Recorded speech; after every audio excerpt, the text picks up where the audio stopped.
राधे कृष्णा दोस्तों, कैसे हैं आप सब। जवाब में राधे कृष्णा कमेंट में जरूर लिखिए। स्वागत है आपका आपके अपने चैनल स्पिरिचुअल सोर्स में।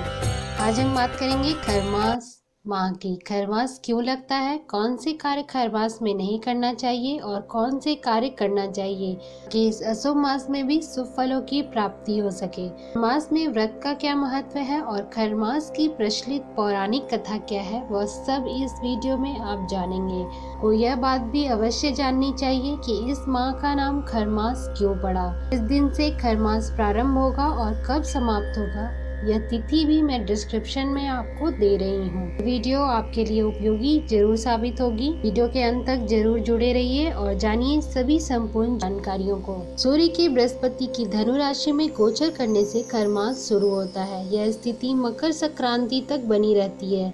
इस कारण मांगलिक कार्य नहीं किए जाते हैं। जैसे ही सूर्य धनु राशि में प्रवेश करता है, तभी से खरमास आरंभ हो जाता है और इसी के साथ शादी विवाह और अन्य मांगलिक कार्य निषेध हो जाते हैं।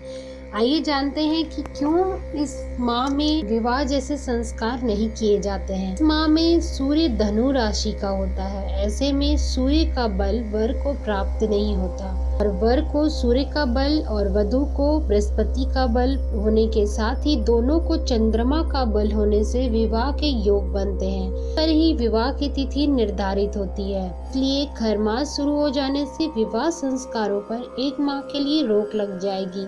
साथ ही अनेक शुभ संस्कार जैसे जनेऊ संस्कार, मुंडन संस्कार, गृह प्रवेश भी नहीं किया जाएगा। हमारे भारतीय पंचांग के अनुसार सभी शुभ कार्य रोक दिए जाएंगे। खरमास कई स्थानों पर मलमास के नाम से भी विख्यात है। शास्त्रों में मलमास शब्द की यह उत्पत्ति निम्न प्रकार से बताई गई है। एक श्लोक है, मली सन मलोचती गच्छतीति, मली सन मलोचती गच्छीतीति मलोचरा। अर्थ मलिन होने पर यह आगे बढ़ जाता है। हिंदू धर्म ग्रंथों में इस पूरे महीने में किसी भी शुभ कार्य की मनाही होती है।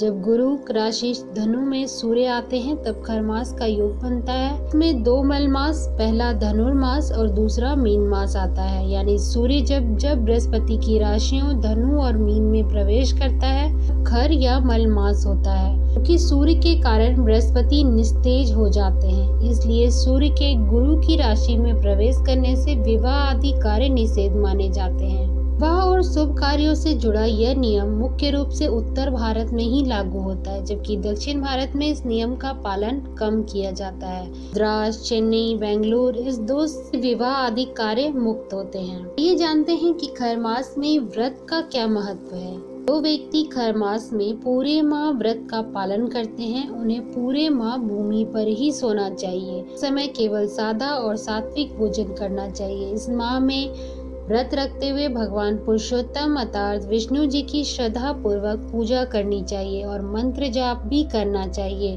पुरुषोत्तम महात्म्य की कथा का पठन और श्रवण करना चाहिए। श्री रामायण का पाठ या रुद्राभिषेक का पाठ करना भी शुभ फलदायी होता है। साथ ही श्री विष्णु स्तोत्र का भी पाठ करना माना जाता है। मास के आरंभ के दिन श्रद्धा व भक्ति से व्रत तथा उपवास रखना चाहिए। इस दिन पूजा पाठ का अत्यधिक महात्म्य माना गया है। इस मास में प्रारंभ के दिन दान आदि शुभ कर्म करने का फल अत्यधिक प्राप्त होता है। जो व्यक्ति इस दिन व्रत तथा पूजा आदि कर्म करता है, सीधा गोलोक में पहुंचता है। ऐसा भगवान श्री कृष्ण ने स्वयं अपने शब्दों में कहा है और वह भगवान के श्री चरणों में स्थान पाता है। खरमास की समाप्ति पर स्नान, दान तथा जप आदि का अत्यधिक महत्व होता है। इस मास की समाप्ति पर व्रत का उद्यापन करके ब्राह्मणों को भोजन कराना चाहिए और अपनी श्रद्धा के अनुसार दान आदि कर्म जरूर करना चाहिए। इसके अतिरिक्त एक महत्वपूर्ण बात यह है, खरमास महात्म्य की कथा का पाठ श्रद्धा पूर्वक प्रातः एक सुनिश्चित समय पर करना चाहिए। इस माह में रामायण, गीता और अन्य धार्मिक व पौराणिक ग्रंथों के दान आदि का भी महत्व माना जाता है। वस्त्र दान, अन्न दान, गुड़ और घी से बनी वस्तुओं का दान करना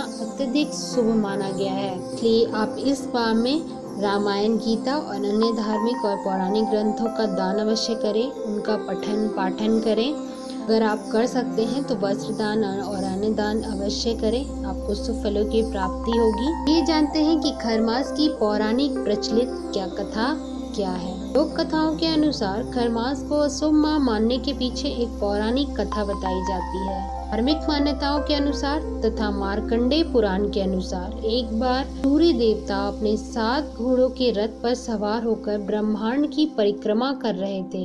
इस दौरान उन्हें कहीं भी रुकने की इजाजत नहीं थी। यदि इस दौरान वो रुक जाते, जनजीवन भी ठहर जाता। परिक्रमा शुरू की गई, लेकिन लगातार चलते रहने के कारण उनके रथ में जुते घोड़े थक जाते हैं और घोड़ों को प्यास लग जाती है। घोड़ों की उस दयनीय दशा को देखकर सूर्य देव को उनकी चिंता हो गई। उन्हें उन पर दया आ गई और वो घोड़ों को लेकर एक तालाब के किनारे चले गए, घोड़ों को पानी पिला सके। लेकिन उन्हें तुरंत आभास हुआ कि अगर रथ रुका तो अनर्थ हो जाएगा, क्योंकि रथ के रुके पूरा जनजीवन भी ठहर जाता। इन घोड़ों का सौभाग्य ही था कि उस तालाब के किनारे 2 खर मौजूद थे। 2 खर मौजूद होने के कारण खर गधे को कहा जाता है। भगवान सूर्य देव की नजर जब उन गधों पर पड़ी तो उन्होंने अपने घोड़ों को वहीं तालाब के किनारे पानी पीने और विश्राम करने के लिए छोड़ दिया और घोड़ों की जगह यह खर यानी गधों को अपने रथ में जोड़ लिया। लेकिन खरों के चलने की गति धीमी होने के कारण रथ की गति भी धीमी हो गई। फिर भी जैसे तैसे 1 मास का चक्र पूरा हो गया। उधर तब तक घोड़ों को काफी आराम मिल चुका था। यह क्रम चलता रहता है और हर सौर वर्ष में एक सौर मास खरमास कहलाता है, जिसे मलमास के नाम जाना जाता है। इसलिए प्रत्येक एक मलमास खरमास अवश्य आता है। ये जानते हैं कि खरमास में हमें क्या क्या करना चाहिए।